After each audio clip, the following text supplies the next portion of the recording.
할렐루야, 사랑을 축복합니다. 11월 15일 또 오늘도 하나님의 말씀을 주실 것인데 그 말씀으로 승리하는 하루가 되기를 주님의 이름으로 축복합니다. 함께 하나님의 말씀을 암송하시겠습니다. 고린도후서 9장 6절 말씀, 이것이 곧 적게 심는 자는 적게 거두고 많이 심는 자는 많이 거둔다 하는 말이로다. 고린도후서 9장 6절 말씀. 아멘.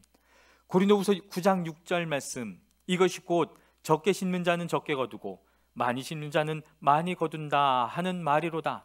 고린도후서 9장 6절 말씀. 아멘.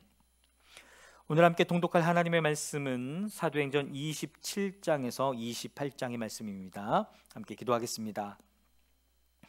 하나님 감사합니다. 하나님, 오늘도 주님의 말씀을 주셔서 감사합니다. 또한 주님의 백성들이 이 말씀을 사랑하고 사모하는 마음을 주셔서 감사합니다.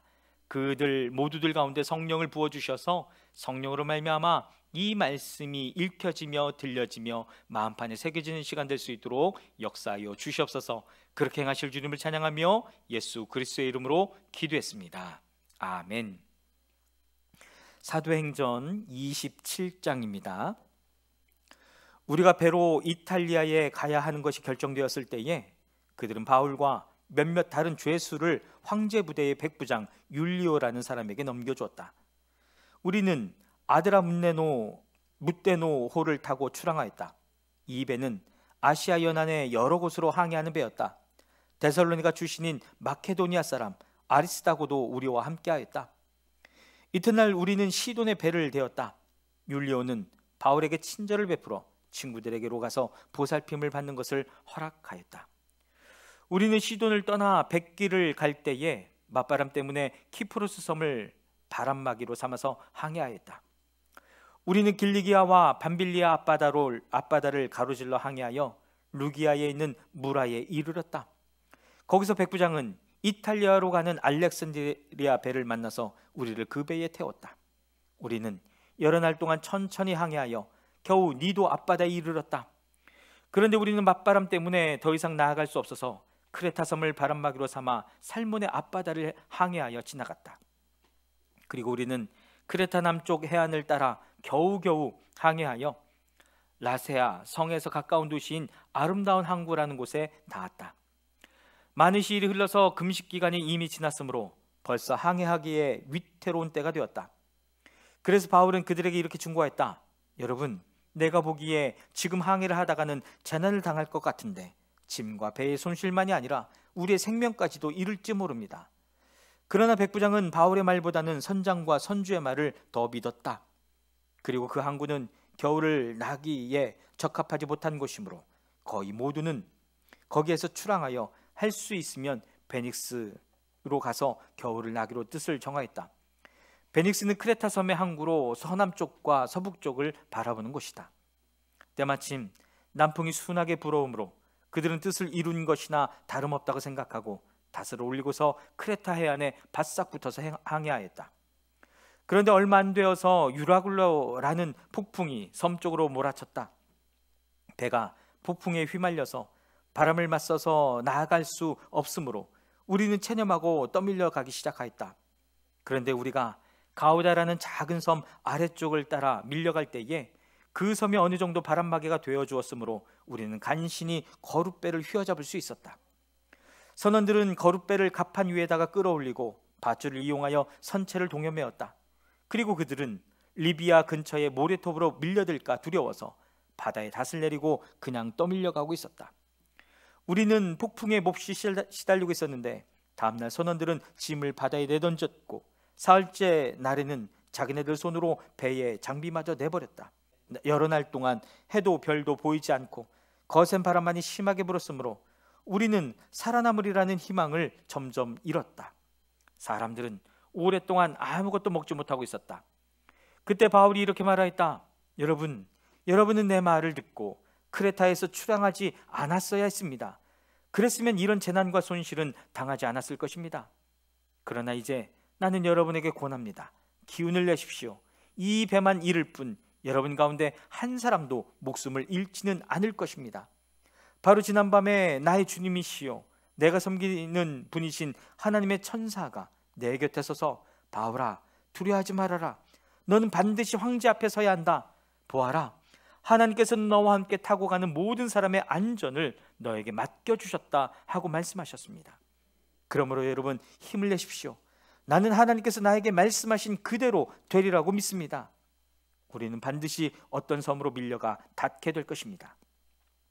19일째 밤이 되었을 때에 우리는 아드리아 바다에 떠밀려 다녔다. 한밤중에 선원들은 어떤 육지에 가까이 이르고 있다고 짐작하였다. 그들이 물 깊이를 재어보니 20길이었다. 좀 더 가서 재니 15길이었다. 우리는 혹시 암초에 걸리지는 않을까 염려하여 고물에서 닷 4개를 내리고 날이 새기를 고대하였다.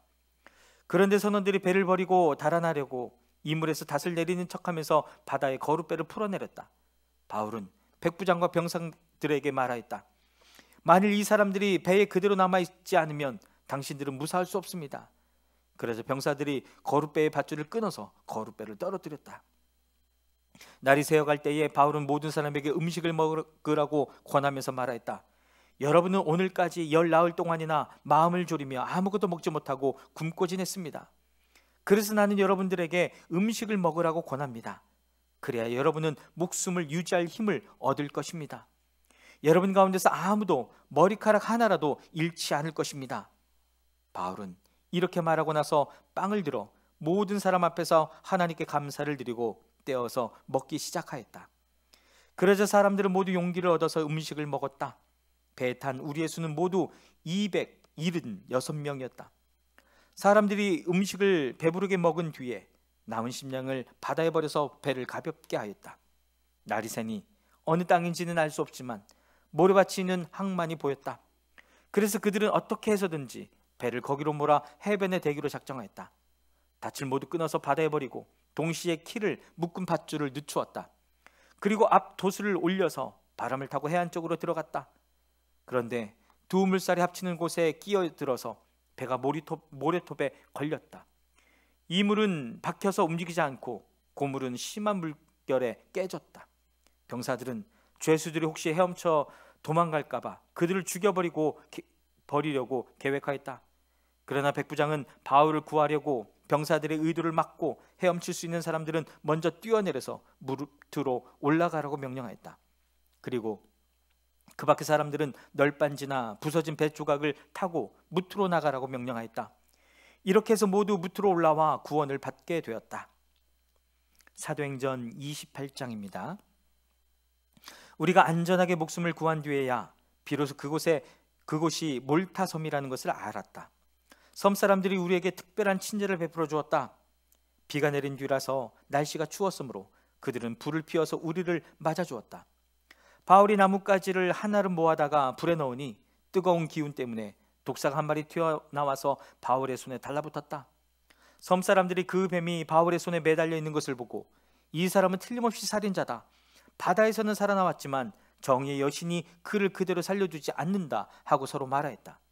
그런데 바울은 그 뱀을 불 속에 떨어버리고 아무런 해도 입지 않았다. 섬 사람들은 그가 살이 부어 오르거나 당장 쓰러져 죽으려니 하고 생각하면서 기다렸다. 그런데 오랫동안 기다려도 그에게 아무런 이상이 생기지 않자 그들은 생각을 바꾸어 그를 신이라고 하였다. 그 근처에 그 섬의 추장인 보블리오가 농장을 가지고 있었다. 그가 우리를 그리로 초대해서 사흘 동안 친절하게 대접해 주었다. 마침 보블리오의 아버지가 열병과 이질에 걸려서 병석에 누워 있었다. 그래서 바울은 들어가서 기도하고 그에게 손을 얹어서 낫게 해주었다. 이런 일이 일어나니 그 섬에서 병을 앓고 있는 다른 사람도 찾아와서 고침을 받았다. 그들은 극진한 예로 우리를 대하여 주었고 우리가 떠날 때에는 우리에게 필요한 물건들을 배에다가 실어주었다. 석 달 뒤에 우리는 그 섬에서 겨울을 난 디오스구로라는 이름이 붙인 알렉산드리아 배를 타고 떠났다. 우리는 수라구사에 입항하여 사흘 동안 머물고 그것을 떠나 빙 돌아서 레기온에 다다랐다. 그런데 하루가 지나자 남풍이 불어왔으므로 우리는 이틀 만에 보디올에 이르렀다. 우리는 거기서 신도들을 만나서 그들의 초청을 받고 1회 동안 함께 지냈다. 그런 다음에 드디어 우리는 로마로 갔다. 거기 신도들이 우리 소식을 듣고서 아피온 광장과 트레스 마을까지 우리를 맞으러 나왔다. 바울은 그들을 보고 하나님께 감사를 드리고 용기를 얻었다. 우리가 로마에 들어갔을 때에 바울은 그를 지키는 병사 한 사람과 함께 따로 지내도 된다는 허락을 받았다. 사흘 뒤에 바울은 그곳 유대인 지도자들을 불러 모았다. 그들이 모였을 때에 바울은 이렇게 말하였다. 동포 여러분, 나는 우리 결례와 조상들이 전하여준 풍속을 거스르는 일을 한 적이 없습니다. 그런데도 나는 죄수가 되어서 예루살렘에서 로마 사람의 손에 넘겨졌습니다. 로마 사람은 나를 신문하여 보았으나 사형에 처할 만한 아무런 근거가 없으므로 나를 놓아주려고 했습니다. 그러나 유대 사람이 반대하는 바람에 하는 수 없이 내가 황제에게 상소한 것입니다. 나는 절대로 내 민족을 고발하는 것이 아니었습니다. 이런 까닭으로 나는 여러분을 뵙고 말씀드리려고 여러분을 오시라고 청한 것입니다. 내가 이렇게 쇠사슬에 매여 있는 것은 이스라엘의 소망 때문입니다. 그들이 바울에게 말하였다. 우리는 아직 유대로부터 당신에 관한 편지를 받은 일도 없고 동포들 가운데서 아무도 여기에 와서 당신에 대하여 나쁘게 말하거나 소문을 낸 일이 없습니다. 우리는 당신에게서 당신의 생각을 들어보고 싶습니다. 이 종파에 대하여 우리가 아는 것은 어디서나 이 종파를 반대하는 소리가 높다는 것입니다. 그들은 바울과 만날 날짜를 정하였다. 그날에 더 많은 사람이 바울의 숙소로 찾아왔다. 그는 아침부터 저녁까지 그들에게 하나님 나라를 엄숙히 증언하고 모세 율법과 예언자의 말을 가지고 예수에 관하여 그들을 설득하면서 그의 속내를 터놓았다. 더러는 그의 말을 받아들였으나 더러는 믿지 않았다. 그들이 이렇게 견해가 서로 엇갈린 채로 흩어질 때에 바울은 이런 말을 한마디 하였다. 성령께서 예언자 이사야를 통하여 여러분의 조상에게 하신 말씀은 적절합니다. 곧 이런 말씀입니다. 이 백성에게 가서 말하여라. 너희가 듣기는 들어도 깨닫지 못하고 보기는 보아도 알지 못한다.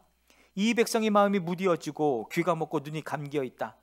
이는 그들로 하여금 눈으로 보지 못하게 하고 귀로 듣지 못하게 하고 마음으로 깨닫지 못하게 하고 돌아서지 못하게 하여 내가 그들을 고쳐주지 않으려는 것이다. 그러므로 여러분은 하나님의 이 구원의 소식이 이방 사람에게 전파되었음을 알아야 합니다. 그들이야말로 그것을 듣고 받아들일 것입니다. 바울은 자기가 얻은 셋집에서 꼭 2해 동안 지내면서 자기를 찾아오는 모든 사람을 맞아들였다. 그는 아무런 방해도 받지 않고 아주 담대하게 하나님 나라를 전하고 주 예수 그리스도에 관한 일들을 가르쳤다. 아멘. 사랑하는 여러분, 오늘도 또 하나님 주신 말씀과 또 하나님 주신 그 은혜로 또 하루 승리하게 되기를 주님의 이름으로 축복합니다. 아멘.